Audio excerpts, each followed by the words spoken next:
Bunların hepsi yoğunlaşsın. Hiç boş yer bırakmak istemiyorum. Hepsi tamam. Şöyle bir görelim. Şu bölgelerde hiç böyle boşluk kalsın istemiyorum. Şu bölgelerde hepsini yoğunlaştırmak istiyorum. Motifler, Burada her şey tamamsa hoş geldiniz. Merhabalar. Görelim. Biz bunu böyle yoğunlaştırdık. Zaten başlangıcı beraber yaptık. Nasıl tutturacağımız bölümünü orada konuştuk. Sonra dantellerini yerleştirdik. Ve Müjgan bunu aldı evde tek tek her bir motifi daire şeklinde dikerek bize bunu hazırlamış oldu. Şöyle bir de uzaktan şöyle bir dön bakalım. Arkayı da gösterelim. Arkada da kendimizce her tasarımcının kendine has bir tarzı olduğu için de ben de böyle bir şeyi uygun gördüm. Değişemez mi? Değişebilir. Renkler değişebilir. Tasarım değişebilir. Son dokunuşlar değişebil. Müjgan da uygular. Nasılsın Müjgan? Teşekkür ederim Evet. hocam. Şöyle, ben de sana teşekkür ederim. Şöyle bir gelin yanıma lütfen. Şöyle baktığımız zaman genel bir manzarada evet bu böyle olabilir ama daha iyisi yok mu? Elbette var. Bunu sizler daha iyisini yapacaksınız. Bizler de daha iyisini yapacağız. Şimdi bu burada duruyor. Bir de bunun neyi vardı? Ekler bölümü vardı. Nedir ekleri? İşte bilekler, yaka, işte şu bölge, şu parçalar.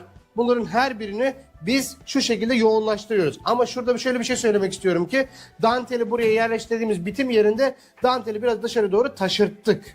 Şu kapamayı da dikmedik, böyle olduğu gibi bıraktık. Ama birbirine yapışmış durumda. Buraya da dantellerini tutturmasını yapmış olduk. Ne oldu? Biz bunu ürünün üzerine eklediğimiz zaman şöyle tek parça havasını versin diye. Yani sanki ondan bir parça çıkmış gibi olacak. Şuraya kadar her şey tamam. Bunu yaptıktan sonra burada yoğunlaşma Müjgan. Hemen şöyle ben havyeyle hızlı havyeyle hemen çıkartabiliriz. Bir bakalım neler var neler yok. Her şey arkadaşlar şu parçaları bile değerlendiriyoruz. Her şeyi değerlendireceğiz. Bakın böyle bu burayı tamamlayacaktır. Özellikle bitiş yerlerine doğru gelin ki ve hatta yaprak daha bir güzel olabilir. Şöyle bitiş yerlerinde yaprakları kullanabiliriz. Neden? Tek parça havası versin diye. Burada bunu kullanıyoruz. Buraya da ben diyorum ki buraya da bunu yerleştiriyorum. Benim için uygunsa. Bu tamamen kişisel tercih olarak düşünebilirsiniz. Şöyle bir bakıyorum. Aynen öyle. Şöyle parçalara ihtiyacımız olacak. Hızlı bir yoğunlaştırma. Bilekler de dahil. Artık her yere yoğunlaştırma yapacağız. Şöyle görelim. Bakın şöyle. Şu bölgeler mesela. Ben diyorum ki evet bunu buraya yerleştireceğim. Ve ardından diyorum ki evet bunu da buraya yerleştireceğim. Yani bir boşluk hiçbir şekilde bırakmamaya çalışıyorum. Diyorum ki evet ben bir de bunu buraya yerleştireceğim. Ondan sonra bir daha bakıyorum. Hemen Müjgan da verdi zaten bir parça. Hemen geldik. Bu diyorum ki evet ben bir de bunu buraya yerleştireceğim. Niye? Yoğunluk istiyorum. Bu kumaş görseli değil, yoğunluk görseli istiyorum ben. Bu yüzden de şöyle de bakın şöyle parçalarımız da var. Bunları getirir buraya bu şekilde yerleştirebiliriz. Şöyle bakalım başka ne var? Şurası olabilir. Yoğunlaştırma. Bakın bunu da buraya ekledik. Ve hemen geliyorum. Başka ne var? Elimde şöyle yaklaşın bana. Şöyle bir parçamız var. Şunu da diyorum ki evet ben bunu da buraya yerleştirmek istiyorum ki güzel dursun diye. Şöyle hemen geleceğim yanına Müjgan. Şunu da şuraya, şu yaprağın üzerine yerleştirdim. Bakıyorum hemen, bakayım Müjgan da oradan bana yetiştiriyor hemen motifleri. Şöyle şu şekilde, bu değil de bu biraz fazla geldi gözüme. Şu olabilir. Evet şu olabilir buraya. Şu şekilde hafiften böyle kumaş kenarlarını kapatacak bir şekilde istiyorsak eğer bunu, ben de bunu bu şekilde yaparım. Veya düzeysel. Artık bu kişisel tercihler konusu. Yani siz orada başka bir şey yaparken, biz burada başka bir şey yaparken elbette bunları kararlarını sizler ve bizler veriyoruz. Şöyle bir dal da çıktı. Bu dalı da getiriyorum. Diyorum ki evet ben burada böyle bir kombin istiyorsam eğer, yani görünmesin kumaş kenarları. Bunların hepsini bu şekilde yerleştiriyoruz ve bir bakalım. Hiç gerek kalmayacaktır Müjgan. Şöyle bir bakıyorum. Şu kollar içinde minik motiflere ihtiyacımız olacak. Yani ne diyorum? Şu kapamalar. Şöyle bakalım. Şöyle. Artık Müjgan iş güzel çıktıktan sonra ne koysak üzerine, ne eklesek yakışıyor. Artık yani patlatıyor orayı. Ve bakın şöyle. Ve bunu da böyle. Olmaz mı Müjgan? Bak ne yerleştirsek güzel oluyor. Ne yerleştirsek aynen böyle biraz dışarı taşıyorum ki şeyi kapatsın. Evet. Bilekleri artık kapatsın. Bir kendini göster. Şu küçüğü de alabilir miyim? Senden ricam. Böyle burayı da en iyi şekilde Bakıyorum. Neresi uygunsa. Diyorum ki tamam. Bu da buraya uygundur bizim için. Tabii yani biraz kabarsın istiyoruz sadece. Şöyle bakayım. Şöyle. Makasın burada. Bunu da aldık. Şöyle bakalım ne lazım. Şöyle ufak bir parça çıkartıyorum Buyurun buradan. Tamam, şurası süpersin. Şöyle bilekleri yoğunlaştırıyoruz. Şu şekilde yoğunlaştırmalar yapıyorum. Ya bu Müjgan, bunda baksana. Nereye eklesek tamamlanıyor. Evet. Bak, şu parçaları yani şu tarz şeyleri nereye eklesek süper oluyor. Şöyle temizleyelim şurayı. Süper. Bir de burası şöyle olabilir mi? Vazgeçtim oradan. Daha bir küçük bir parça. Şöyle. Artık bunlar bitimde. Bunlar hepsi elle tutulacak Müjgan. Tamam hocam. Tamam, bunların hepsini elle tutturacağız ve bitireceğiz. Şöyle düşünebilirdik. Evet, bu bizim ilk seviyemizdi. Yani nedir? İlk defa bir çalışma diyelim biz buna. Ne oluyor? Demek ki şu kumaşın üzerinde ilk yaparken yoğunluk yapılabilirdi. Evet. İlk daha yaparken o makine tutturmasını demek ki yoğunluk yapılabilirdi. Veya sıvama danteller kullanılabilirdi. Evet. Aynı iki ürün olabilirdi. Mesela nedir? Bu dantelden aldın. Evet, bunu bedene kullanacaksın. Evet. Peki aynı renkte başka bir sıvama dantel alıp bileğe kullansan ne olurdu? Olurdu. Her şey sizin ve bizim elimizde. Şöyle şuraları Müjgan şu anda yoğunlaştırdı. Bakın. Ben yoğunlaştırdım, Müjgan destekliyor. Ellerine sağlık. Şuraya şu parçaları. Bakın şurada kalan boşlukların hepsini artık şu şekilde kapatıyorum. Şu fazlalıkları alabiliriz. Artık böyle aldı. Bakayım başka boşluk var mı? Şöyle baktığım zaman hepsinin yoğun olmasını istiyorum. Şöyle. Yoğun. Bitişler düzgün olacak ve yoğunluk verecek. Şuna da bakıyorum. Hepsinde yoğunluk var mı? İstediğimizi aldık mı? Şu bölgelere şöyle yerleştirmeler yapabiliriz. Fazladan illa bunun bir şartı, kanunu yok. İstediğiniz gibi yerleştirebilirsiniz. Hatta bakın şöyle bir hattımız var. Şurada da bir dönüşümüz var mı? Bakıyorum. Olur. Niye? Çünkü bunlar öne bakacaklar. Öne doğru bakacaklar için şöyle baktım. Buna tamam dedim. Şöyle şunu da bakıyorum. Şunu da alayım hatta.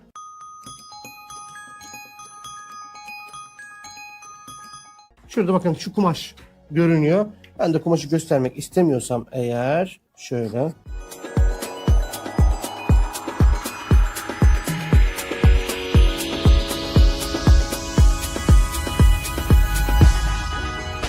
Kapatabiliriz. Her yeri kapatabiliriz. Gayet şu anda uygun. Var mı gözüne takılan? Bunu buraya koyalım. Tamam, ellerine sağlık. Gayet, bak diyorum ya, ürün güzel çıktı ya artık parçalar. Ne eklesen yakışıyor. İstersen yakışacaktır. Şöyle bakıyorum buraya. Son bir şey var mı? Dikkatimi çeken, gözümden kaçan bir şey var mı yok mu? Bakıyorum. İnanın bir şey kaldı mı sence? Bence şu an kalmadı. hocam, Evet, bir şey yeterli. kalmadı. Bayağı iyi bir hal aldı. Burada da yakayı bıraktık ve Müjgan, iğne iplik getir. Getiriyorum. Zaten tutturma belli. Ne yapalım? Burayı hızlandıralım.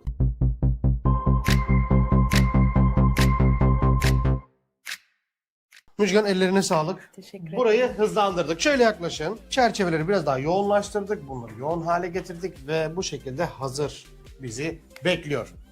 Buradan sonrası değerli arkadaşlar, şimdi belli başlı da düğmeye benzer şeyler var ürün üzerinde. Hemen görselini alalım Müjgan. Ürünün görselini. Bakalım. Şurada şöyle düğme tarzında şeyler var. İlla biz şimdi bunu gidip birebir inci düğmemiz de vardı. Neredeydi? Burada hocam. Ha, burada. Bunlardan da kullanabiliriz. Bakın, bunlardan da kullanabiliyoruz. Önemli değil. Şöyle birkaç tanesini çıkartıp hatta teyit etmek amaçlı bir görelim. Şöyle görün. Şunları bir görelim. Yani nereye gelecek? Şuraya gelebilirler. Şu şekilde. Bunlar olurlar. Biraz da ton farklı tabii. Ton biraz daha koyu kaldı bunlara. O yüzden bunları şimdi kullanmamıza gerek yok. Bizlerin ihtiyacı olan belki kendi malzemesinden oluşacak böyle değişik şeyler. İşte en üst noktaya bir bakalım Müjgan, ne yapabiliriz oraya. Şöyle yaklaşalım. Şurada şöyle irici düğmeler var. Aslında bunlar düğme, gerçekten düğme, iri düğmeler. Sadece burada var. Burada var mı? Sanki burada da var. Şimdi değerli arkadaşlar, bunlar için ders dışı bir şey yapmıyoruz. Ders dışı bir şey yapmıyoruz. Şimdi burada bu şekilde kestiğimiz daireler var. Bu dairelerden değerli arkadaşlarım küçük küçük topaklar yapabiliriz. Yani düğme benzeri ama düğme olmayan, kendi kumaşından olan malzemeler yapabiliriz. Yani kendimiz alternatif olarak bir şeyler ekleyebiliriz. Bize kalmış. Şimdi bu dairelerin büyüklüğü, küçüklüğüyle alakalı hiçbir yorum yapabilir miyim? Yok. Çünkü bu kişiye göre değişecektir. Ama ben bu daireler biraz gözüme geldi şu anda. Bunu hemen şimdi Müjgan az önce yapmak istediğini şimdi yapabilirsin. Şu anda bunu hemen ver. Şunu küçültelim. Böyle minik bir hal alsın. Ufak daireler, minicik. Şimdi bizim bir de bunların içerisine doldurmamız gerekiyor. Daha doğrusu zaruri değil ama bazen kumaşın kendisi yetiyor. Şu şekilde düğme haline getirebiliyoruz bunu. İstersek de bazen içerisine tül koyuyoruz. Müjgan silikonu takar mısın buraya? Bir bakalım nasıl bir çalışma olacak. Bir görelim sadece. Bu bölgede...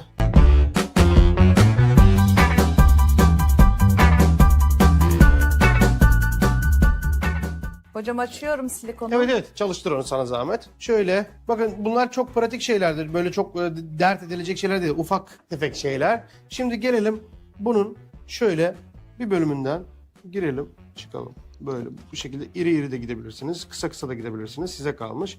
Müjgan bir tanesini yapacağım sana bırakacağım. Tamam hocam. Kristal Görüntüsü. tül getireyim mi? O tül gibi bir şey olur. Evet getirebilirsin ufak bir parça. Şöyle. Bir teyelleme. Bu şekilde bir teyelleme yaptım. Ne oldu? Elimde şöyle hazır. İlerliyorum. Evet. Bir tutam kessem yeterli mi hocam? Şimdi ben hemen oraya bir müdahale edeceğim. Ufak o bile yeter. O bile yeter. Evet o kadar kesebilirsin. Hemen alalım. Yeterli. Çok da şişirmek istemiyorum. Yeterli bakalım. Onun için de bunun ortasına at. Tamamdır. Şu şekilde arkadaşlar bakın. Tül aldım. Burası yüzü. Bunu bu şekilde ortaya yerleştirdim. Ve ipi çektim. Şöyle. Bunun eğer ki bununla çok fazla uğraşmak istemezseniz, sizi yormasını istemezseniz bakın bunlar minik. Oldu mu Müjgan? Evet. Oldu. boyutu Gayet de güzel. oldu. Şimdi bunun da şu ortasına sizi yormasını istemezseniz eğer, ısındı mı acaba? Şu orta kısmına biraz silikon sıkıyorum. Ve şimdi kapatıyorum. Oldu. Öğrenci. Nelerimiz var nelerimiz. Şimdi bu burada kapandı. Bunu böyle kıvırabilirsiniz. Bu şekilde hazır. Alalım şunu. Şöyle bir yerden düğüm olur mu? Bağladık onu. Bağlandı. Bir düğüm atsak işimizi Görecek. görüyor. Şimdi bunu bu şekle getirdik. Evet. Şöyle de şunu aslında biraz vurmak istiyorum. Böyle biraz yassı olsun. Zaten üstüne bir dantel gibi bir şey geleceği için burada da iş bitecek. Şimdi gelelim. Ortayı silikonla da kapattık ya. Artık rahat rahat şunu Görebiliriz. tıraşlayabiliriz. Şu şekilde. Beğendik mi? Çok güzel oldu hocam. Evet. Şimdi bundan Müjgan Kaç her tane? bir kol için bir kol üzerinde görmek istiyorum daha doğrusu bunu. Bunun üzerine artık dantel mi? Ne istiyorsanız boncuk mu? Kristal taş mı? Ne istiyorsanız onu koyacaksınız. Şöyle bir görün. Boyut bu kadar. Şöyle kapatalım mesela bunu örnek olarak. Şöyle durduğunu hayal edersek. Bu da bunun üzerine. Wow. Evet wow. hocam. Wow. Bak. Böyle şimdi gelsin. Bir farklılığımız var. Yani bir farklılık olacak. Evet. Bu yapımda. Şimdi Müjgan. Bunu buraya dikmek istiyorum ben. Şöyle. Ama bunları şimdi bize hazırlayalım mı seninle beraber? Evet. Evet. Bunu gördük. Dantel Şimdi geçiyor burayı- muyuz hocam? Şimdi burayı bunlardan yok şimdi değil. Bunları bitirelim. En son onun üzerine ekleriz. Hatta şöyle bir şey yapalım mı? Ha süpersin ya. Ben şimdi anladım senin demek istediğini. Evet. Arkadaşlar Müjgan az önce bir yaprak gördüm sanki yere düştü. Müjgan nerede o? Acaba bunların altı... Ah, Evet. Evet. Şimdi biz bunu alabilir. Şu şekilde bunu buraya dikebilir miyiz? evet hocam. Oldu. Tamam bu kadar. Çok güzel Değil mi? oldu. Öyleyse hemen Müjgan ben hemen devam edeyim hızlı hızlı. Seni böyle yormayalım böyle ufak şeylerle. Ufak işlerle yormayalım. Neresi şöyle devam Ben etsin. bunlardan hazırlayayım mı hocam? Evet Bir tane ondan daha evet. mı? Sen birine 3 birine 2 kullanacağız küçük kısa. Ona göre ayarla. Şöyle arkadaşlarım bakın teyelleme bu şekilde ilerler. Böyle artık siz ayarlayacaksınız nasıl istiyorsanız. Bunu da buradan şöyle devam ederiz. İğnenin çıktığı yerden geri giriyorsunuz. Bilginiz olsun. Şöyle. Mesela ip buradan çıkmışsa tekrardan oradan gireceksiniz ve çıkacaksınız. Tekrardan aynı yerden girip tekrardan devam ettireceksiniz bu bölgeyi. Artık motifi daha küçük seçebilirsiniz. Yönlendirmeyi daha küçük yapabilirsiniz. Ben de şimdi hemen bakın buraya bunu şöyle bakın. Açık ya şunun arası. Şöyle şuradan girer. Şuradan çıktım. Ne olmuş oldu? Onu orada birbirine bağlamış oldum. Dikkat edelim bu noktaya. Bunu yapıştırma da yapabilirsiniz. Bilginiz olsun değerli arkadaşlarım. İsteğe bağlı değişebiliyor. Ve ben en son olarak da şuradan da şöyle bir çıkalım. Bu da tamam. Bu şekilde topak halde işimizi görecektir. Şöyle küçük makasımızı bir alalım. Şöyle de şunları kesebiliriz. Diyebiliriz ki ya yapıştırma olmaz mı? Olurdu. Hiç sorun değil. Olurdu. Sorun yok. Ben şimdi bunu sadece bu hale getirdim. Ve öyleyse Müjgan, Efendim. bir Geliyorum. tanesi belli oldu. Bu. Gelin şimdi. Bu da burada oldu. Yandan bakınca daha çok belli olacak. Tabii ki şöyle çıkıntılar bu şekilde görünecek. Ve bu da ne demek oluyor? Şimdi gelelim. Gel. Burayı da arkadaşlar buraya ya dikeceğiz. Artık bir yöntemle bunu buraya sabitleyeceğiz. Ama ne zaman? En sona bırakalım. Sizleri seviyoruz. Müjgan, Efendim hocam. burayı hızlandırıyoruz. Teşekkürler. Şimdi buraya kadar biz hızlandırdık bu bölümü de. Şu topları bu şekilde getirdik ve ütüye bastık. Ütüye bastık biraz basık dursun diye. Sonra bunların her birini isterseniz şu şekilde nereye dikecekseniz şöyle bir başlangıç yapalım ve buradan da bir yere tutalım. Zaten kendisi hemen yerine oturacaktır. Yani devam. Şu şekilde.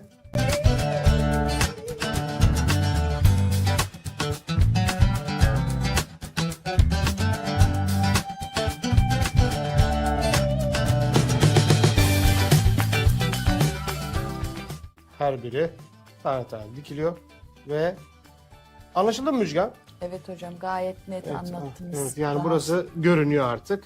Evet. Ne yapıldığı. Şu şekilde her birini dikeceksiniz. Ve sonuç olarak böyle bir sonuç aldık. Hani modele bakınca nasıl böyle hafif görünüyor değil mi? Evet. Evet ama gerçekte aslında detaylar çok iyi bakmak lazım. Daha doğrusu Çok işi detaylı. güzel yapmakla alakalı. Şimdi Müjgan bunları ben sana teslim ediyorum. Şimdi modele bir daha bakıyoruz. Baktık. Şunları hazırladık. Her şey hazır. Artık müşteri gelmeden önce her şeyi yerli yerine yerleştirmemiz gerekiyor. Bunun yanında bilmemiz gereken bir şey var. Bu ürün buraya eğer yerleşecekse, şimdi biz buraya bir düğme nedir? Düğme yuvası. Müjgan hani hatırlar mısın? Sana bir tül vermiştim ben.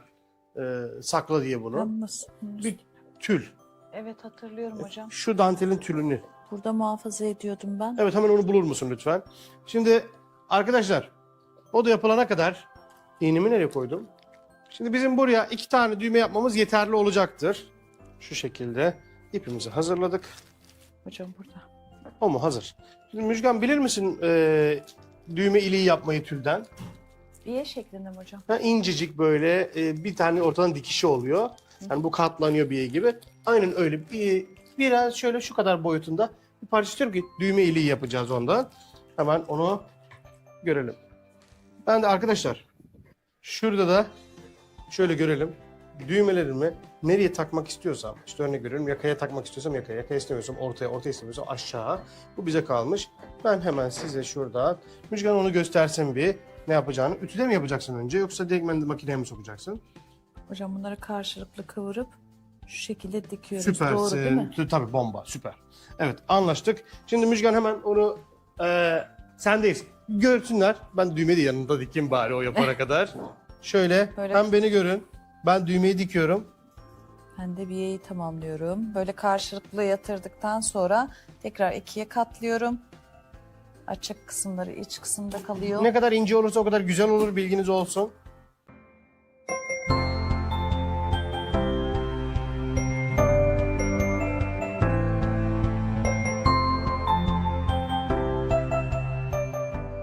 Bu şekilde de bunu buraya hazırlıyoruz.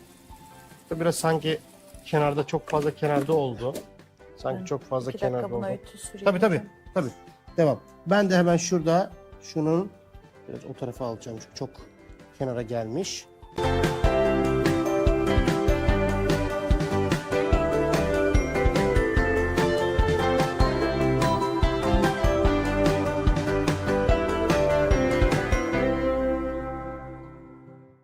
Yok ya. Tamam. Ben şu an kendimi çok yavaş hissediyorum. Evet, şu an çok yavaş hissediyorum.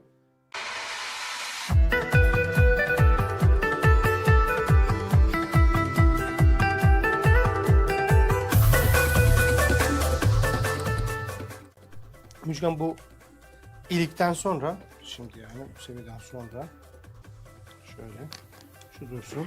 Şimdi bizim şu parçayı arkadaşlar ben Müjgan bak şuraya yapıştırdık. Ben bunların üzerine aldım. Biraz ton farkı vardı inci düğmelerde. Bu defa ne oldu? Elimde aynı ton olmadığı için üzerine buradan aldığım, aynı dantelden aldığım pulları bunun üzerine yapıştırdım ve kombin olmuş oldu. Her şey yerinde. Yani farklı bir ton da olsa buna kombin olmuş oldu. Pekala. Şimdi gelelim, biz bunu hemen bir tanesini hazırladık ve şunu şuraya bu şekilde. Ve ikincisini de hemen bunun yanına devam ettireceğiz. Yani ne yapıyoruz? Burayı yapacağız. Hemen Müjgan bir tanesini alayım. Böyle tekrardan. Keseyim mi hocam? Hatta şöyle bir tanesini sağlam olsun diye iğne iplik. Şöyle biyeyi hazırladık. Müjgan hazırladı. Hepimiz onu gördük. Ama karşılık olmasına dikkat edelim. Şu şekilde olmasına dikkat edelim. Yani bu buraya gelecekse eğer hemen şunu aldım ve bu şekilde bir başlangıç yapayım. Sabitleyeyim ki illa ikisi birbirine bağımlı olursa, birisi sökülürse o birini tutsun. Daha sağlam olsun yani. Şu şekilde hazırladık. Sonra bunu da karşılığı belli. Ne kadar mesafe lazımsa hemen şöyle bir çok sıkmadan şu şekilde bir çeviririm etrafında. Ne kadar lazım? İşte bu kadar lazım diye. Parmağımla hemen gördüm. Hemen geri çıkarttım bunu. Hem de rahatlattım. Yani diyorum ki bana bu kadar lazım. Hemen şunu da şuraya sabitliyorum. Oldu mu Müjgan?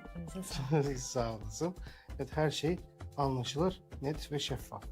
Bunu da buraya almış olduk. Bu şekilde düğümleri tamamlıyoruz.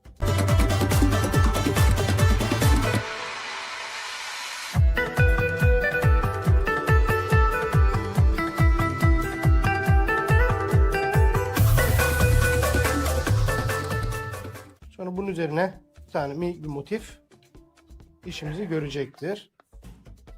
Bakın Müjgan oradan kesiyor. Bak ufak, daha ufak. Minicik bir şey. Pul bile dikebilirsiniz yani onun üzerine. Ama biz de yapalım.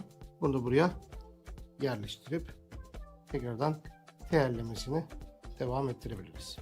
Şu şekilde. Bakın üstte kapanmış oldu. Evet, aynen öyle açıyorum. İğnenin çıktığı yerden tekrardan girip sabitlemek istediğimiz yöne doğru. Burası Düğümlü mü hocam? yok, bir dakika. Burası artık anlaşılır. Bunu buraya bırakalım. Bu buraya aynen bu şekilde hazırlanacak ve bırakılacak. Yani sonuç olarak elimizde şu ikisini kapalı olarak görmek istersek eğer aldığımız sonuç bu. Hangisi de bu. Burada eğer açık kalırsa arkadaşlar buraya bir tane daha yapabilirsiniz en üstte. Aynı işlem. Olur mu Müjgan? Olur hocam. Buraya bir tane daha yapabilirsiniz. Onu sonra da karar verebiliriz. Müşteri üzerinde orada işte bu 5 dakikada hemen onu telafi edebiliriz. Hazır mı? Her şey galiba hazır. Her şeyi hazırladık. Parçalarımız hazır. Ne kaldı Müjgan? Evet, etek kaldı. Şimdi dış etek. Bakın parçalar burada ne kadar güzel bizi bekliyorlar. Şimdi kalan şey eteğimiz. Bu kesilmişti, hazırlanmıştı. Dış eteğimiz. Şimdi Müjgan buna overlock. Öncelikle bir temizleme overlock'u ve sonra bakalım paçetelası temizleme. Her tarafına overlock istiyoruz. Her tarafına genel olarak. Sonra bakalım neler olacak.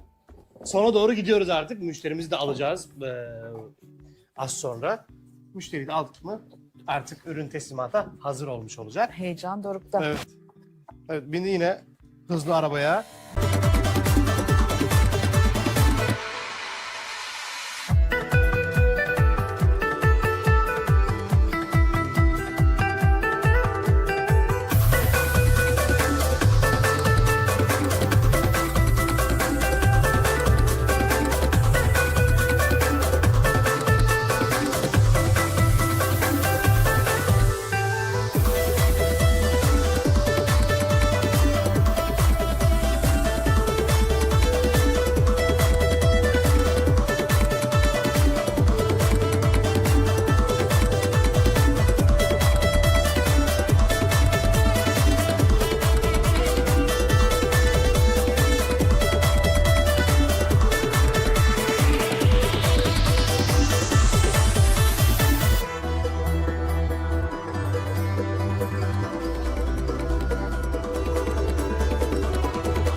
Şöyle karşılıklı iki tarafını da temizliyor ki içeriden temiz görünsün.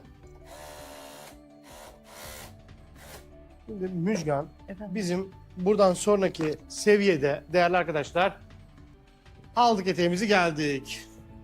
Şimdi burada bizim belirlemek istediğimiz bir alan var. Neresi mesela? Nereden nereye gelecekse bu etek şöyle nereden nereye gelecekse oraya çıt çıtlar hazırlanacak. Ama bundan önce metreyle şöyle bakalım. Bir de model resmini, görselini alalım. Nereden nereye gelecek bu etek? Evet, şu dış etek. Nereden gelmiş diyor? Tam yandan inmiş. Yani tam yanda, yani şuradan inmiş. Şöyle diyebiliriz. Demek ki biz şuradan başlar. Bakın şurada dikişi var. Şuradan başlar. Şöyle dönersek ve şöyle bir daha o tarafa da bakayım. Dikişin neresinde? Önünde. Biz yani ortalama 41 santimlik bir kemere ihtiyacımız var. Bu kemer nedir? Biye. Biye mantığında 41 bitmiş 42. 41 santim bizim işimize yetecektir. 41 santim boyunda bir kumaş parçasına ihtiyacımız var. Bu 41 santimlik kumaştan şu eteğimizi, beli nerede? Ben belini bulacağım. Beli burada. Bu beli, eteğin belini arkasına yoğunlaşmadan şu bütün alanın hepsini 41 santime küçülteceğiz anlamına geliyor. Şu alana.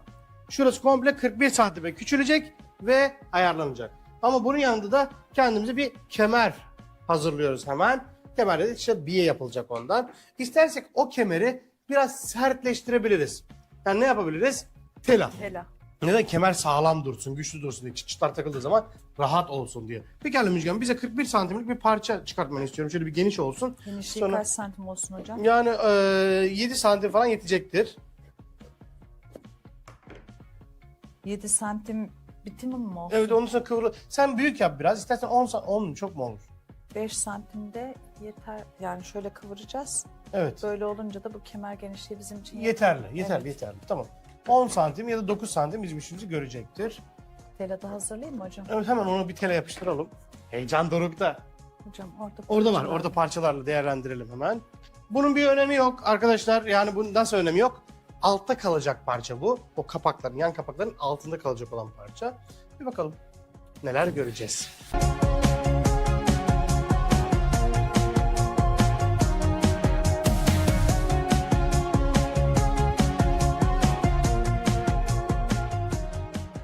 Bu hangi tela? Sert tela. Hocam şuradan Bu şuraya. likrasız tela arkadaşlar. Beden telası yani.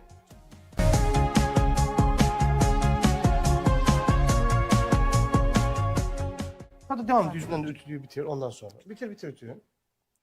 Hocam acaba bunu temiz böyle kemer gibi mi kapatacağız? Bu şekilde Aynen ona öyle göre olacak. mi hazırlayayım? Aynen öyle olacak, O zaman evet. makasınızı rica edeyim mi? Yani altta dikiş olabilir. Çıma dikişi gibi dikiş olabilir. İçin rahat olsun. Şimdi burada onu kıracaksın herhalde. Evet. Ona göre hazırlayacaksın diye düşünüyorum ben. Evet hocam. Evet. Öyleyse bir bakalım Müjgan burada neler yapacak?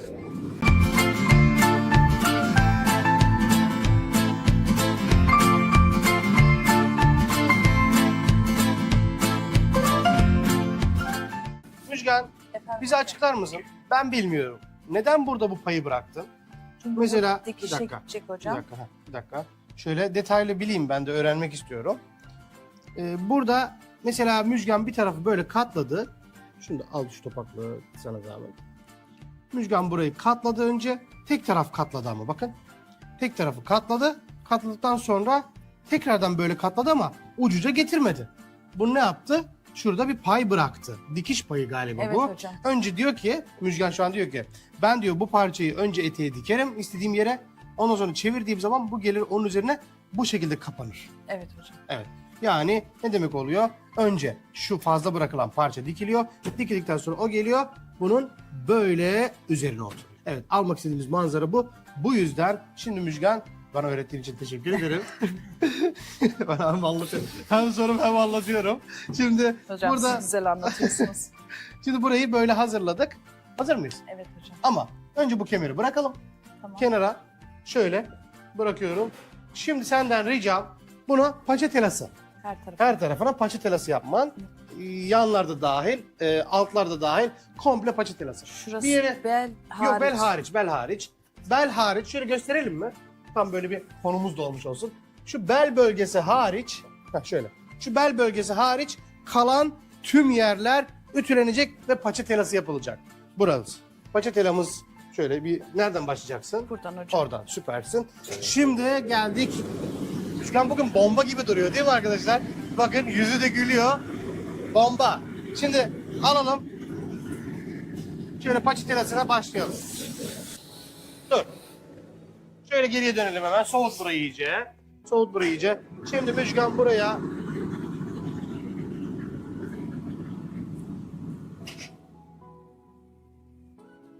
burayı şimdi Müjgan böyle yapıştıracak ve eteğin her bir yanını yapıştır bakalım, şöyle bir görelim. Tamam. Dur. Aldık. Her tarafını bu şekilde temiz hale getirecek. Ne yapıyoruz? O zaman hızlanıyoruz. Hızlandırmıştık. Hızlandırdıktan sonra hemen gelin şöyle temiz bitmiş halini görebiliriz. Her tarafı, tüm çapları, her yeri bu şekilde geldi. Bu şekilde geldikten sonra değerli arkadaşlarım, şimdi gelelim Müjgan. Artık bitiş kemerin hazırdı, değil mi? Evet hocam. Siz, değerli arkadaşlarımız, öncelikle ölçü alacak mısın? 41 santim istiyoruz biz senden. 41 santim, 42 de yapabilirsin. Bitmiş hali. Şimdi biz burayı, şuraları şu şekilde katlayacağız. Artık nasıl istiyorsak şöyle bir tarafı katlayacağız. Ondan sonra her birini pileleri böyle getirip bunu burada bitireceğiz. Bundan sonra o bir tarafı da aynısını yapıp kemerini takacağız. Hazır mı? Bakalım bir. Evet hocam. Ben şöyle işaret koyuyorum. Gene de sizin... Şimdi bize anlatır mısın? Mesela ben bilmiyorum. Şimdi Ben ne oldu? burayı yapacağım zaman ortaya getireceğim. Bitiş noktası 20,5. Bitiş noktası 20,5. Toplamda 41. Şimdi hemen bir teyit ediyorum. Hemen bir görüyorum. 41, 42. Gayet iyi. Bunlar bitiş yeri. 42 öyle istiyorum zaten. Peki bundan sonrasını nasıl yapacaksın? Mesela biz geldik. Uzun boyu var bunun. Kemerimizi şöyle 42 santime işaret aldık. Orta işaretini de almış olduk. Hocam, Tamam. Şimdi ben bitişi... şöyle yapıyorum. Bunu hemen olduğum noktadan çevirip burayı dikiyorum. Burayı kesip çevirdiğimde burası temiz olmuş. Pekala. Ellerine sağlık. Gayet mantıklı. Öyleyse biz hemen şuradaki, şimdi kesecek misin bunu mesela?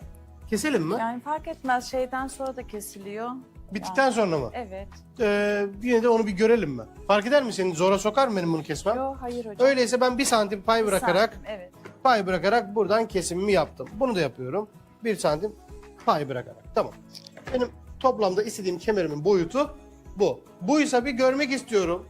Hata yapmayalım. Şöyle yerleştirdiğimiz zaman evet. Bunun bitmişi aynen buraya kadar. Kapaklarla beraber. Süper olacak.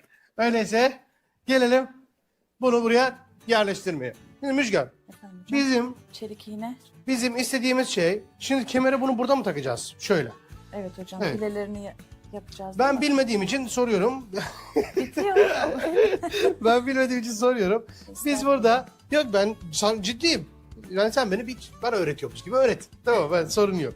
Şimdi ben de diyorum ki şuradaki şu pile bölgesini öncelikle ben şurayı bir alayım. Şu şekilde. Bunu madem ki böyle alacağım, mesela şurayı iğneleyebiliriz. Şu şekilde. Alalım bir tanesi. Sonra bu o kadar küçülecek ki burada toplanacak aslında. Şöyle şimdi bu şekilde pileleri alalım. Santimi ayarlayalım mı mesela? Buradan bu kadar santim aldık, buradan bu kadar santim aldık. Mesela çizelim mi? Yani şurayla Şöyle bence çizelim daha mesela. sağlıklı Evet. olur. Evet Ve hocam. hatta biz şöyle yapalım. Biz Ben bunu kalem vereyim mi biz hocam? bunu olur. Burada bende var. Biz bunu şöyle yapalım. Bel burada. Bel şöyle açık. Biz bunun bir tarafına sadece hesaba alalım. Kemerinde Şöyle. 20 santim olduğunu hesap yapalım. Şöyle bir dakika Evet. dur. Ayarlayacağız onu. Burada da bizim elimizde şöyle görelim kaç santimmiş bizimkisi? 50 santim. 50 santim. Yani burayı 20 santime düşüreceğiz biz. Evet. Öyleyse gel ver onu bana. Şöyle buradan işaretlerimizi alabiliriz. Yani mesela ne diyelim? İlk kırılma noktasını 6 santim dedik. Yani mesela şöyle diyelim mi? Toplamda bizim aslında mantığa vuruyorum. Müjgan'ın yaptığı kemer 42 santim. Ben onu kafamda 40 santim olarak hesapladım. Niye? 2'ye böldüm. 20 santim buradan ne yapıyorum? 50 santimden 20'yi çıkartırsak 30 santim. Ne demek oluyor bu Müjgan? Burayı komple şuraya, bunun buraya kadar gelmesi gerekiyor diyor. O zaman biz buradan kendimize şurada kaç santim var? 30 santim var. Kaç pile yapacağız? Mesela sayalım. Burada aslında mantık şu. Mesela sen şu anda hiç metreye bakmadan dersin ki ya benim zaten 20 santime ihtiyacım var. Gel bunu katlayayım. İki el yani tek el diyeyim. Hemen iki tarafı da aynısını yapar. Ama ben diyorum ki iki taraf aynı olsun diye 6 santim, ondan sonra diyelim ki 12 santim, 18, 24 ne yapmış oldum? Böldüm bunu 6'ya. Şimdi ben bunların hepsini, komplesini küçültmem gerekiyor. Burayı kırarsam şu şekilde.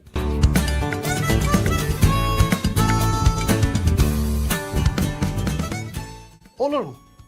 Oldu mu hocam? Bak olur mu? Biz arkada aslında şu an yaptığım şey bütün o boşluktaki o fazlalığı yanlara dökmek.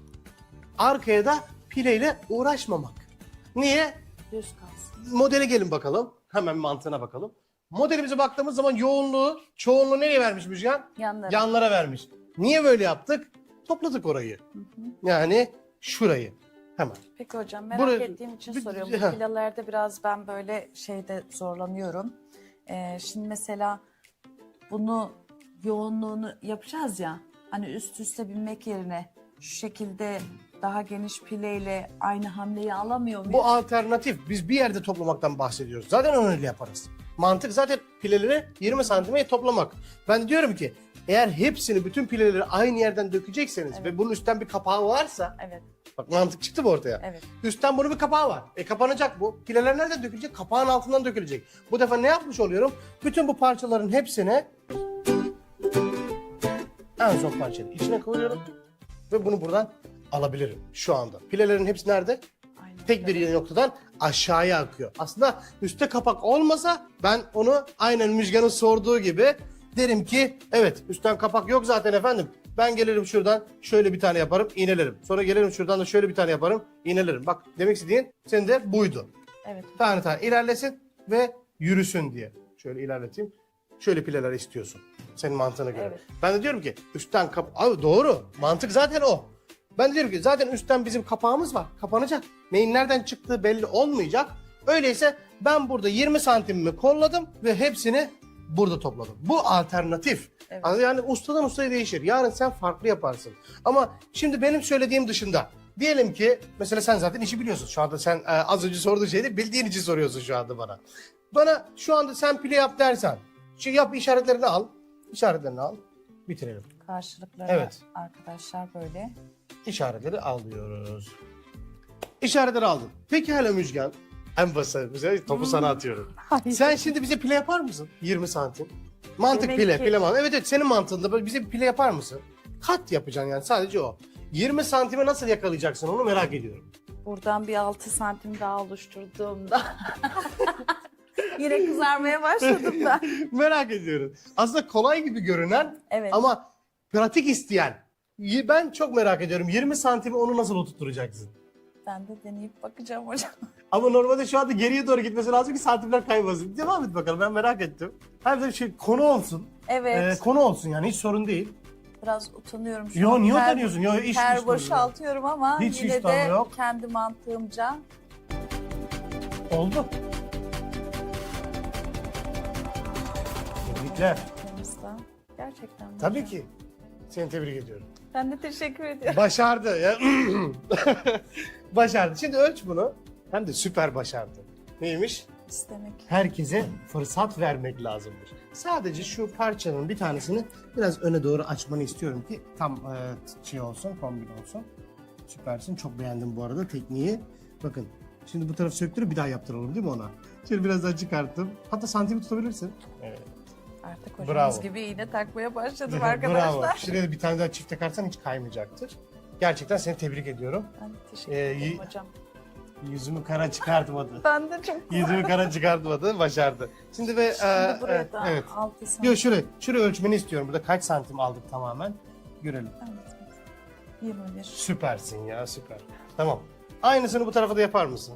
Bir altı daha işaret almıştın galiba. Evet hocam hemen Evet, şöyle bir görün arkadaşlar bakın. Emin olmadığım için tekrardan böyle bakıyorum. Diyorum ki o zaman bu 13 13. santimi buraya getirdiğimde bunu kırıp buraya getirmiştim. İlk çizgi değil, ikinci çizgiye getirdin. Evet hocam. Arada Doğru. bir kırım payı olsun diye. Doğru. Sonra bunu da alıp Doğru. Mantıklı. Oradan değil. Hayır hocam, Bu işaretten şaşırdım. tutup altına attın. Evet. Bu defa sen 12 santime bir pile yapmış oluyorsun. Evet hocam. Yani doğru Demin yolunu yapıyorsun. aslında benim Evet. sormak istediğim soru tam olarak santimleri arkadaşlara aktarmaktı. Hemen Ya şöyle maşallah sana ya, santimine bak. bakıp 1,5'tan geldim. Bunu da böyle aldım, attım. Süpersin. Teşekkür ederim hocam. Bir bakalım böyle enerji geldi mi Müjgan'a? Müjgan'a enerji geldi. Sayenizde oldu. hocam. Ya tebrikler. Gayet mantıklı. Bu bir alternatif. Yani teknik. Aslında Müjgan'ın düşüncesiyle benim düşüncem aynı. Sadece kullanım ve uygulama yerleri farklı. Yani sadece ben diyorum ki kapağın altında yoğun şekilde düşsün. Burada Müjgan pile yaptı. Olmaz mı? Olur. Gayet de oldu. Benimkisi biraz daha sık dökülecekti. Müjgan'ınki daha pile pile dökülecek. Ama fark var mı? Yok Yok. hocam. Öyleyse kemerde Burada hocam. Ha. Öyleyse kemeri nasıl montalayacaksın bize bir gösterir misin? Şimdi İlk bu önce pileleri evet. dikeyim mi hocam? daha sağlıklı olur. Hemen uçuyoruz. Hadi gidelim o zaman.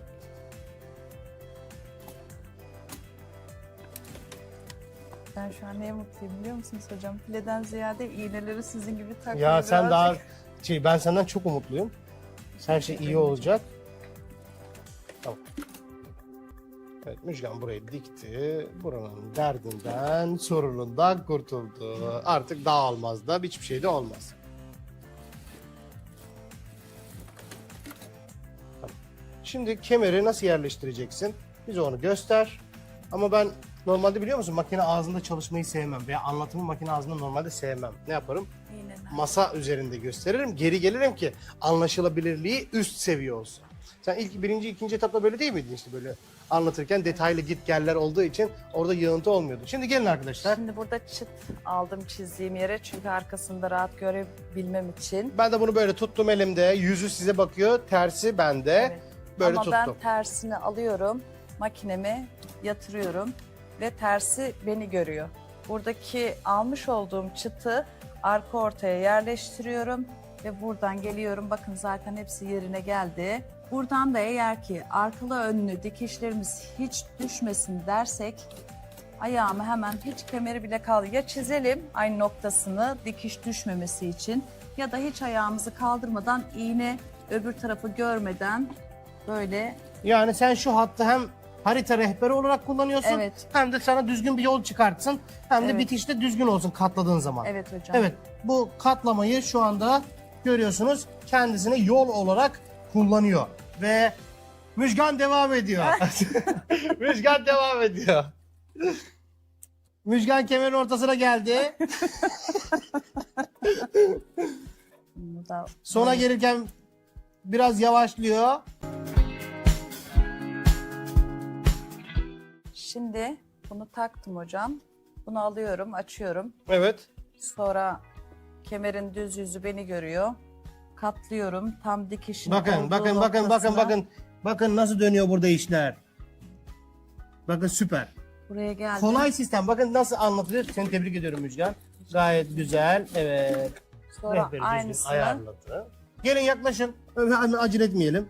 Bu diktikten sonra ters yüzü arkadaşlar. Bu da ne olmuş oldu? Bunu böyle diyor ki açıyorum. Sonra bunu katlayıp şu çizgi var ya.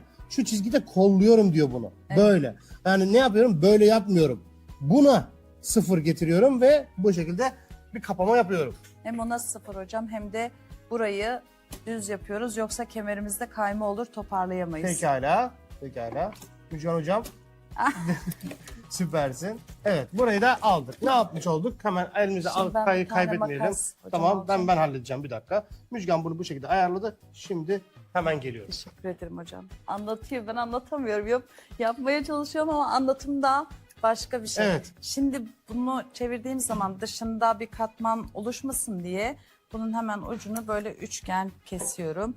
Aynı şeyi buraya da yapıyorum ama burayı hiç kesmiyorum hocam. Ellemiyorum. Evet. Sonra bunu alıyorum böyle baş parmağımı sokup işaret parmağımla da tek hamlede ucunu rahatça dışarı çıkarıyorum. Aynısını buraya da yapıyorum. Bu şekilde çıktı. Şimdi bunu da alıyor. Bunun içine mi koyuyorsun? Evet hocam. Bunu da alıyor. Bakın bu şekilde çevirdi. Çevirdikten sonra bu böyle oldu. Aklımız karışmasın. Müjgan da diyor ki evet bundan sonra ben diyor bunu böyle katlayacağım. Getirip böyle sadece dikeceğim.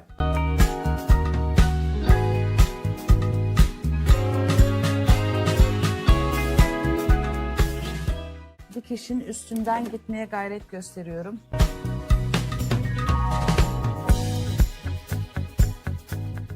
Teknik bomba. Her yerde bulamazsınız. Sadece bizde var. Yaptığım zaman mutlaka kemer kapamalarda altı çekip üstü Rahat ileriye bırakıyorum. doğru Evet. itiyorum. Çünkü dönme olur bu sefer. Kemerde dönme olmasın diye Altı diyor ki çekip- alt parçayı çekip üst parçayı içeriye doğru, dişe doğru yedirmeye çalışalım. Ufak da olsa dikkat edelim. Peki bu her kemer için geçerli değil mi Müjgan? Evet hocam. Peki Müjgan, ben etek dikersem normal işte tütü etek diktim kısa. Bunu yapabiliyor muyum? Tabii ki hocam. Peki hala bunu normal demek ki etek bellerinde de yapabiliriz. Tabii. Peki biz bunu şöyle düşünebilir miyiz? Herhangi bir etek çalışırsak. Evet. Bak şimdi hemen böyle bir Peki. beyin fırtınası. Hemen yürütelim. Ben de bilmiyorum. Sadece soracağım.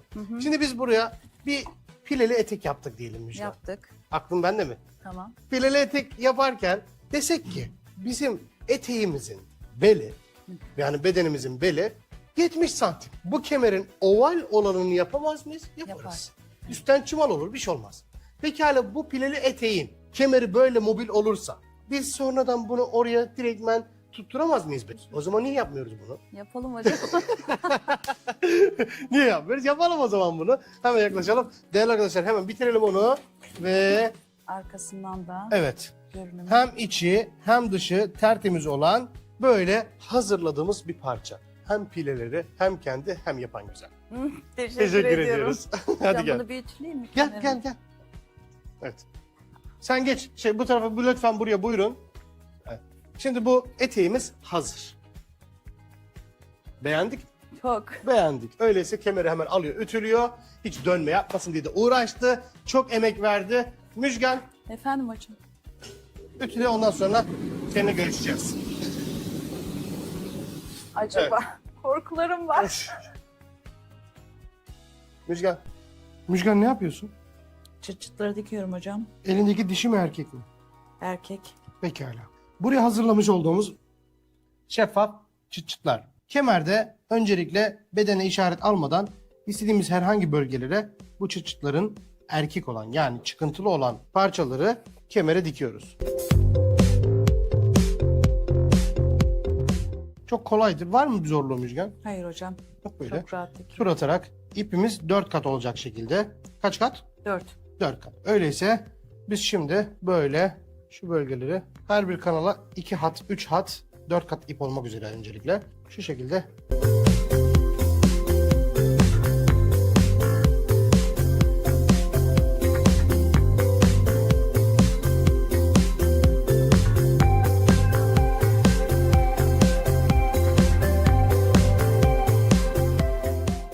Şimdi biz bunu bu şekilde çıt çıtlarını hazırladık. Tam ortaya yapmadım bakın. Tam ortaya yapmadım. Belki de oturmaz diye. Fermuar var çünkü. Kenarına yaptım ben bunu. Öyleyse şu anda eteğimizin işaretini artık almaya hazırız. Müjgan, şuradan iğne istiyorum senden. Öncelikle şöyle bel ortasını oturtacağız bunu. Şöyle aşağıya. Burası buraya geliyor. Öyleyse şöyle bir iğne takmanı istiyorum. Buraya mı hocam? Oraya bir tak dursun geçici olarak. Fazla. At bu tarafa da. İğneleri dişlere takmayın ki bozmasın arkadaşlar, dikkat edelim. Şöyle gelelim buraya. Müjgan, bir görmek istiyorum. Acaba kayma var mı yok mu diye. Şu şekilde uygundur. Pekala. Burada eğer uygunsa, eğer bu bizim için burada duracaksa buraya da iğne atmanı istiyorum.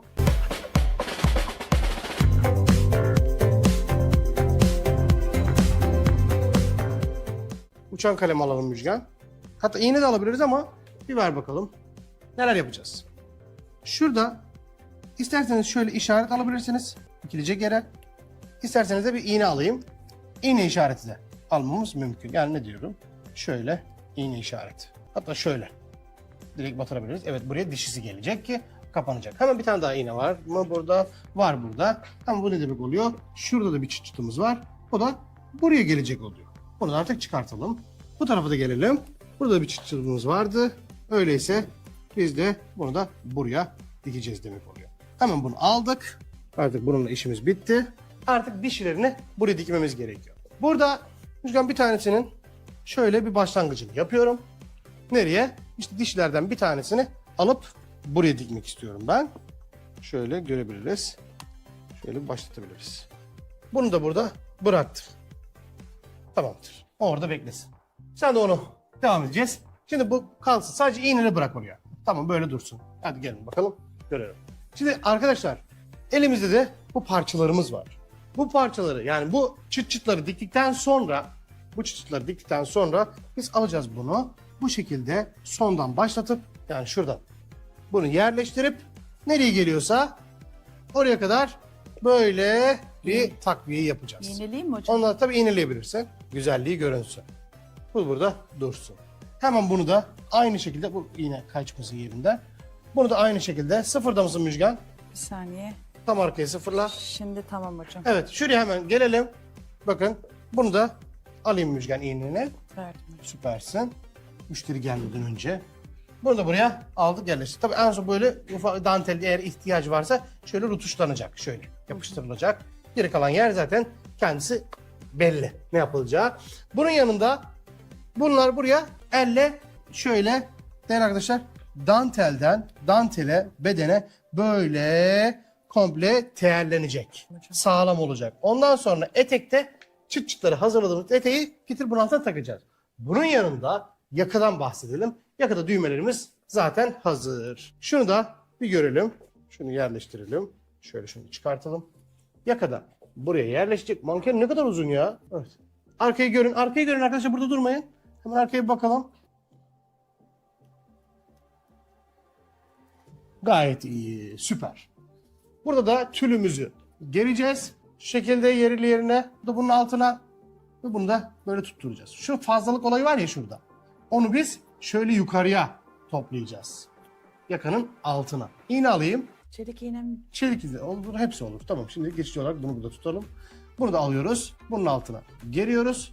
Ve bu şekilde bunu da buraya içeriden artık bir şekilde teyarlayacağız. Beraberce. Bunu da buradan yaptık ve hazırladık. Şu parçaları bu arada şu düşen parça da buranın. Burası daha bitmemiş. Evet. Son rutuşları yapacağız. Ve bakacağız. Şurada dursun. Bu şekilde tüller gerilinmiş olacak. En son temizlemesini yapacağız. Ve müşterisine hazırlayacağız bunu. Bilekler. Buyurun. Bunu müşterinin üzerinde yapacağız. Müşteri giyecek. Sonra bileğine göre ayarlayacağız bunu. Müşterinin üzerinde o son kapamayı, şu güzelliği görüyor musunuz? Müjgan. Nasıl? Evet. Süper. Başarılı. Bu da bileğe gelecek. Sol muydu büyük? Evet soldu. Evet hocam. Bu buraya gelecek. Hatta şöyle mi yapalım? Böyle yapalım. Şöyle şunun içerisine yerleşecek. Böyle üst üste kapanacak ve manşet gibi müthiş bir havası olmuş olacak. Böyle iğneleyebilirsin onu Müjgan. Bunu da şöyle buraya yerleştirebiliriz ve işi bitirebiliriz. Şuradan.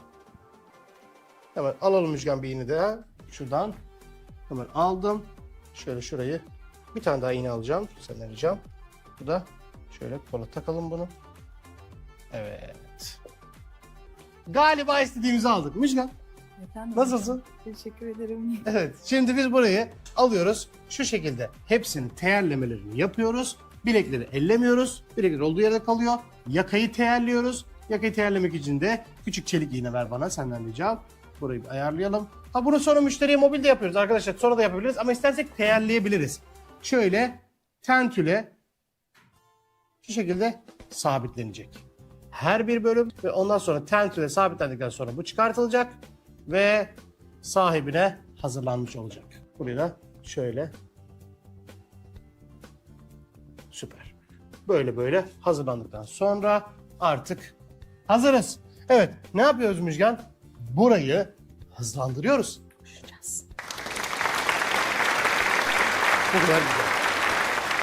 Nasılsın Müjgan? Teşekkür ederim hocam. Süpersin. Mutluyum. Evet. Başardık. Şöyle yukarıdan bir görün şu ürünü. Arkadaşlar bizler bunu bu şekilde ayarladık. Yakasında teyerledik ve bitirdik. Teyerleme nasıl oldu? Şimdi öncelikle şu düğmeleri bir açalım. Teyerleme öncelikle zeminden gizli şekilde dikildi. Bu şekilde hazırlandı. Sonra üstten kalan tülü de bu şekilde tutturuldu. Artık bu yaka buna sabit bir hale aldı. Şimdi bir de müşterisinin üzerinde göreceğiz. Şöyle bir gördük. Beğendin mi? Güzel oldu Evet, hocam. gayet güzel, Emeğinize hazır, sağlık. süper. Şu manzaraya baktığımız zaman şöyle, evet, hazır. Evet. Hem de çok güzel. Ellerine sağlık. Sizin de hocam. Güzel bir süreçten geçtik ve sonuca doğru gidiyoruz. Dış eteğim burada. Arkadaşlar bunu da bu şekilde hazırlayıp dikip Şu şekilde çıt çıtları ayarladık. Şöyle görüyorsunuz. Bunlar da hazır olduğuna göre o zaman O zaman Ayka Hanım bekliyoruz. çek bakalım. Süper. Şimdi Ayka Hanım'ı buraya alalım. Ürün hazır. Şimdi size giydireceğiz. Evet. Hoş geldin.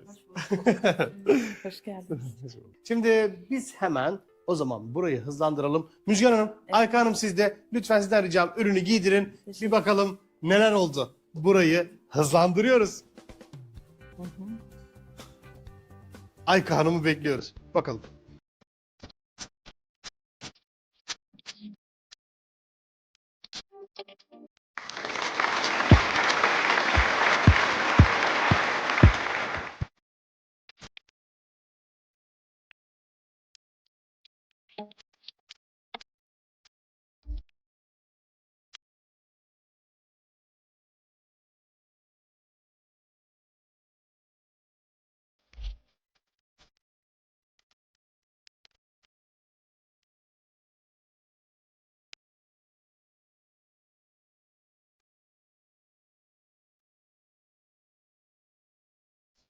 Ayka Hanım sizi şöyle bir alalım bu tarafa doğru. Oldu. Başardık. Nasıl hissediyorsunuz? Omuzlar. Tülde bir tane kırışıklık olmaz mı arkadaş değil mi? Değil mi Deli gibi Müjgan? duruyor hocam ya. Bravo. Şöyle dursun mesela. Evet. Şu tülün düzgün duruşu. Şöyle bir görelim. Şöyle. Yaka sabitlemesi. Her şey. Her şey yerli yerinde. Değerli arkadaşlarımız. Gördük. Artık Ayka Hanım konuşabilir. Ne diyorsunuz? Çok güzel olmuş. Sizi rahatsız eden, yürüyüşünüzde rahatsız eden, kasma, darlama, boğazda, omuzlarda bir sıkıntı var mı? Yok, şu an bir sıkıntı hissetmiyorum. Şimdi hepimiz mutlu olduk biliyor musunuz? Ayka Hanım'la beraber hepimiz mutlu olduk. Sonuç hepimizi... Kendimi Evet. alamıyorum yani. Pekala. Yüzüm alamıyorum. Müjgan ellerine sağlık. Teşekkür ederim hocam. Ayka Sizin Hanım elinize zaten sağlık. çok sağ olun. Hepinize teşekkür ediyorum. Ayka Hanım, normalde bu etek takıp çıkartmalı. Zaten biliyorsunuz. Buralarda normalde danteli var. Buraların üzerine de dantel eklemek ister misiniz yoksa tek mi kalsın acaba? Siz onu bir karar verebilirsiniz. Buralara mı? Yok, hayır. Buraya da attırabiliriz tabii ki isterseniz. İstediğiniz yere dantel atarız. Ama şu eteğin dışından akım ister misiniz yoksa kumaş olarak mı kalsın? Tamam, pekala. Kumaş olarak kalsın. Peki ekstra olarak ben kendim yorum yapmak istiyorum. Ürünle alakalı, belli başlı eksiklerle alakalı. Yaklaşın bana. Böyle bu kadar yoğunluğun arasında bazen şu şekilde boşluklar bizi rahatsız eder. İstersek bunları tamamlarız. Şimdi biz müşterinin üzerinde görmemiz farklı, manken üzerinde farklı, ilk yaparken farklı. İlk gözüme takılan yerlerden bir tanesi şu bölgeye bir motif atılması. Şu kanadın altından bir motif gelmesi. Sanki kanatla beraber altından çıkmış gibi bir hava oluşturulması. Evet, Var mı motifimiz? Var hocam. Şimdi görmek istiyorum sadece.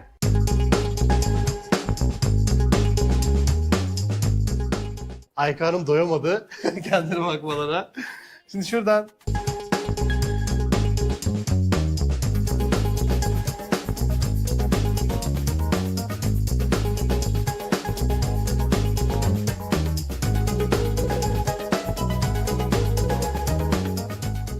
şöyle bir parça motif. Aslında haviye yok dedim ama haviye takar mısınız? Şöyle bir görmek istiyorum. Kamerada çöksün benimle beraber. Şöyle kumaşı da düzeltelim. İndirin şimdi o kanadı. Bu. Yapılabilir. Ya da yeri değiştirilebilir. Yükseltilebilir. Alçaltılabilir. Hepsi yapılabilir. Ya da değiştiririz şeklini. Hemen şunu da çiçekle beraber buradan bu defa ekstra bir akım daha iyi olabilir. Şöyle. Siz bunu düzgün şekilde bir yerleştirin lütfen. Müjgan Hanım. Müjgan Hanım'a fırsat vermeyelim mi? Müjgan Hanım oraya bir el atsın bakalım nasıl yerleştirecek. Şimdi hemen şöyle temizleyip değerli size veriyorum. Bakın böyle tertemiz. Şimdi bu yerleştirirken de insan zevk alır. Çünkü temizdir bunun etrafı. Şimdi bakalım Müjgan Hanım ne yapacak? Buyurun lütfen. Hocam dorukta. Hocam niye böyle son vuruşu altın vuruşu Evet. bana Hadi verdiniz? bakalım. Bakalım Müjgan Hanım nasıl yapacak orayı. Şimdi bunun şekilleri vardır arkadaşlar. Her yön oturmaz. İşte böyle olsun dersin bırakırsın. Bu. Kişiden kişiye değişir. İğneniz var değil mi Müjgan Hanım? Ben sizi şu anda destekliyorum. Ama hemen acele etmeyin bence. Acele etmeyin. Bir yönünü değiştirin. Belki farklı olabilir. Ya da böyle de bırakabilirsiniz. Yani müşteri de karar verebilir. Ayka Hanım aynen öyle müdahale edebilirsiniz rahat rahat. O ön Emin misiniz? Şimdi sizin sözünüzün üzerine illa biz ısrarcı olmayız. Tasarım nasıl olmuş veya tasarımı nasıl istiyorsanız son dokunuş sizin elinizden de olabilir. O yüzden bakalım Ayka Hanım şeklini elbet değiştirebilir. Çünkü kendisi bizim müşterimiz. Aynadan görelim şöyle. Hepimiz beraber aynadan bakmak ayrıdır bu arada. Doğru çalışmaların mantıkları hep karşı aynadan Yani- böyle görmek daha mantıklıdır. Biraz da aşağıya doğru sarkabilir yani illa aynı. Bir bakalım.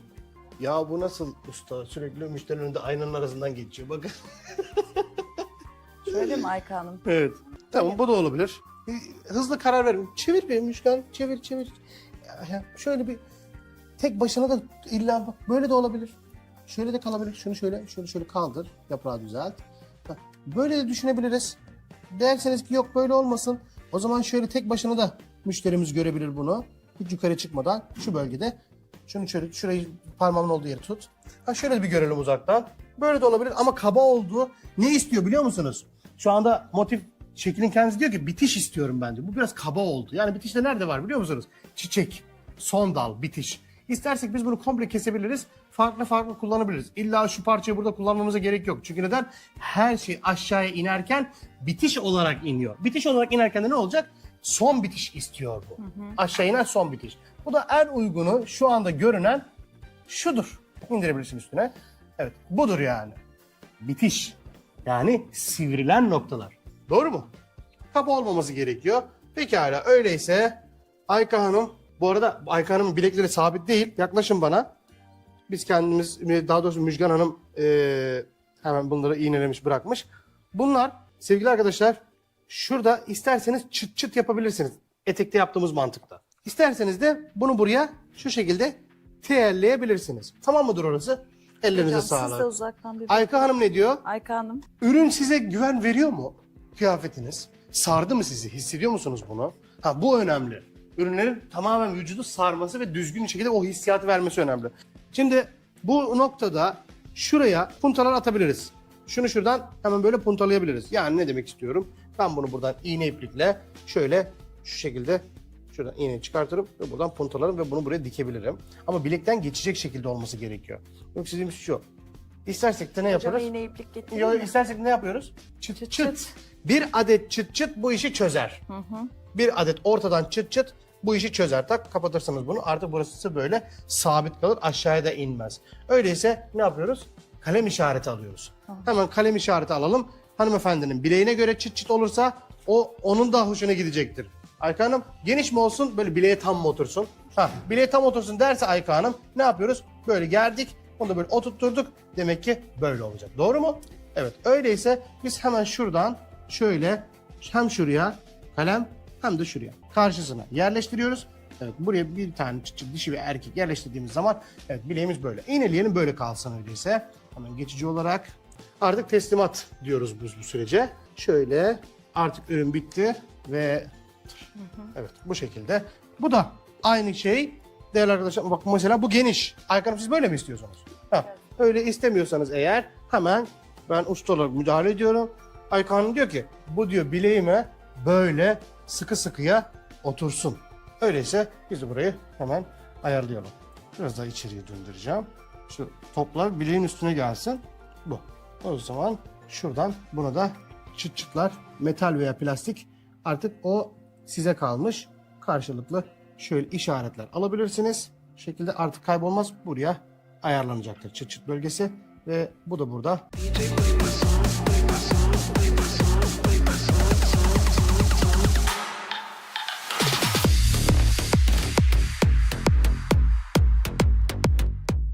Bir sizi mutlu etsin değil mi bu? Son görünüşler sizi mutlu etsin ve tamam diyebiliriz. Evet. Şu şekilde bilek de hazır. Şuna da bir bakmak istiyorum. Her şey hazır. Ya ne kadar güzel oldu. Evet. Gerçekten Gerçekten süper hocam oldu. süper duruyor. Ayka Hanım bir de biz sizi bu etek olmadan görmek istiyoruz. Sizden müsaadenizle bunu hemen Müjgan Hanım çıkarttım. Arkadaşlar şöyle bir görelim. Bakın şurada çıksın dişisi var. Ve burada erkeği var. Bunu çıkarttık. Hemen çok kolay şekilde tak tak tak çıktı. Farklı bir hava. Hemen bir rahat. Giriş etekle orta zamanda eteği çıkartabilirsiniz. Arkaya bir görün bakalım. Arka. Bomba ya o. Bir Müjgan Hanım bir müsaade edin. Bir kamera alsın iyice. Kamera da kendine dikkat etsin aynadan. Beğendik. Beğendik. Gayet güzel. Şöyle bir dönün, siz de dönün bir. Yani böyle sola doğru şöyle bir hava atın. Şöyle bir hava atın. Evet. Basenler, bel oyuntusu, Aykan, şu sırt. tarafa doğru da Evet. geleyim. Her şey süper olmuş. Şöyle bir görelim. Ayka Hanım, müsaade, devam edin siz lütfen.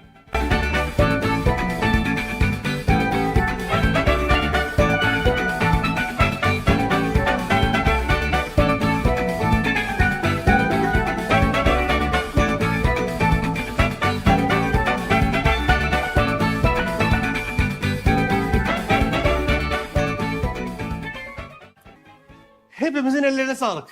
Ayka Hanım artık ürünü alacak ve gidecek. Tabii bize kalan ödemesini elbet yapacak. Hayırlı olsun size. Gerçekten çok memnun olduk. İyi ki buradasınız. Ve size bu kıyafeti diktiğimiz için biz de mutlu olduk. Daha doğrusu her şeyden önce sizi de iyi taşıdınız ürünü. Evet. Sizi tebrik ediyorum. Müjgan ne diyorsun? Son Vallahi çok mutluyum ben. Yani aldığımız sonuç beni çok mutlu etti. Aykan Hanım'ın yüzü gülünce ben bütün yorgunluk hepsi gitti yani. hayırlı olsun. Güzel. Teşekkür ederim. Pekala, var mı söylemek istediğiniz bir şey? Şöyle mikrofonu da size vereyim ben. Hatta siz verir misiniz? Direkt verin, onu bana verin.